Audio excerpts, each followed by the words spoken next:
akhlak Nabi itu bisa buat orang yang benci sama beliau jadi jatuh hati kepada beliau. Kalau kita udah jatuh hati jadi benci. Kebalik. Nabi orang yang marah kepada beliau jadi jatuh cinta. Kita hampir jatuh cinta jadi marah. Kebalik nih akhlaknya. Berarti kita harus belajar banyak nih dari Rasulullah tentang akhlak. Beliau tuh bisa bikin seorang perempuan yang suaminya baru terbunuh, ayahnya terbunuh, pamannya terbunuh, saudaranya terbunuh dalam perang Khaybar. Yang dia bilang orang yang paling saya benci di muka bumi adalah Muhammad. Terus tiba-tiba yang namanya Muhammad datang menghampirinya di dalam tendanya, ditemani oleh beberapa orang sahabat. Lalu kisah itu diriwayatkan, Nabi datang dengan raut wajah yang penuh empati. Dengan raut wajah yang penuh empati. Bukan raut wajah orang yang sebagai pemenang perang. Kan Nabi menang perang waktu itu. Sebagai seorang tuan, bukan. Yang empati. Yang kayak sahabat banget gitu. Datang Nabi duduk di sebelah Sofia. Sofia diam aja, marah banget. Cuma dia gak bisa ngapa-ngapain karena dia berstatus tawanan perang. Mau gimana coba? Mau dia tusuk? Gak bisa, dia sendiri. Dan dia takut bahwa dia akan diperlakukan seperti umumnya orang memperlakukan tawanan perang. Karena dia belum paham, belum kenal Rasulullah. Dia kaget ketika Rasulullah SAW minta maaf sama dia. Kaget, gak ada cerita orang dalam perang yang menang minta maaf kepada yang kalah. Ada gak cerita kayak gitu? Gak ada tuh. Yang menang minta maaf sama yang kalah. Maaf ya kami menang. Jangankan perang, sepak bola aja susah nyari yang kayak gitu kan ya.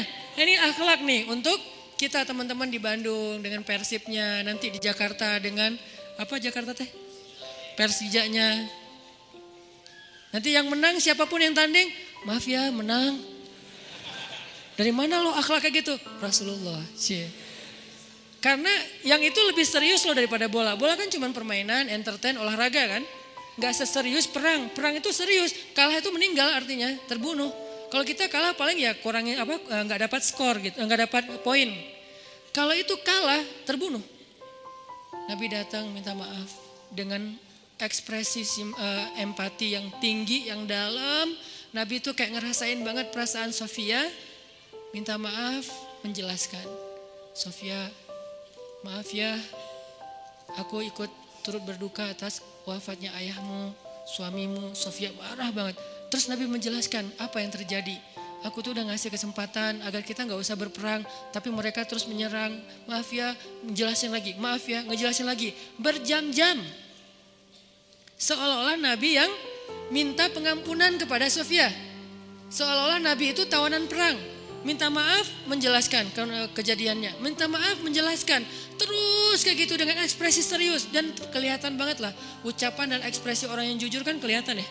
Jujur bahwa beliau tuh empati banget. Bahwa beliau juga berduka. Terus sampai Sofia dari yang tadinya lihat ke bawah nunduk marah. Lama-lama ngelihat ke arah Rasul. Ngelihat ekspresi Rasul serius banget. Malah dia jadi kasihan. Sampai akhirnya dia jatuh cinta kepada Rasulullah SAW.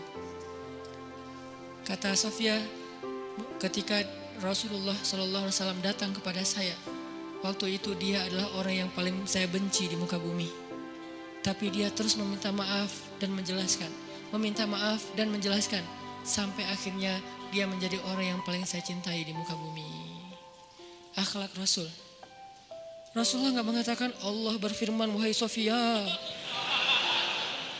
Enggak, belum ke sana. Akhlak dulu, baru nanti ajarin. Tarbiyah namanya kan ya.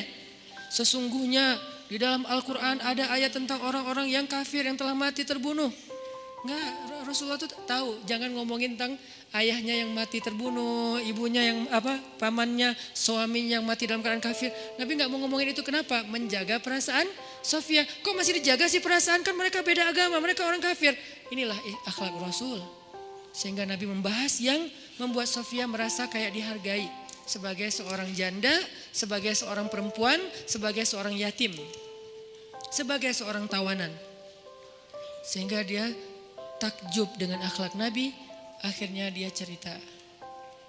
Ya Rasulullah, belum beriman udah manggil?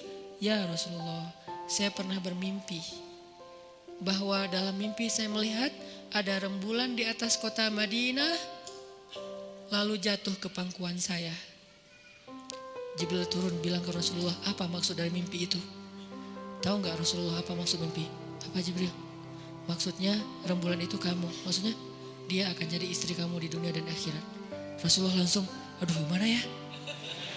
Rasulullah juga orang yang ra'fah banget tuh. Bil mu'minina ra'ufun rahim tuh Rasulullah. Gak enak, kan dia masih janda baru meninggal suaminya. Masa saya lamar gimana ya? Kata Jibril, ya Rasulullah, Allah suruh engkau melamar dia untukmu. Menjadi istrimu di dunia dan di akhirat.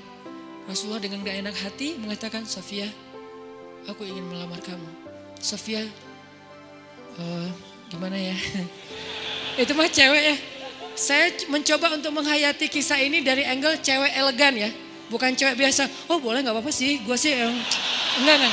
Cewek elegan, cewek terhormat, cewek yang soleha walaupun belum beriman. Pasti dia gak akan bilang, Alhamdulillah Masya Allah, A-nya panjang gitu kan ya. Terus pakai emoticon berderai-derai, enggak. Dia terhormat. Dia akhirnya saya terserah gimana baiknya aja, menikahlah Nabi dengan Sofia. Modalnya apa? Akhlak.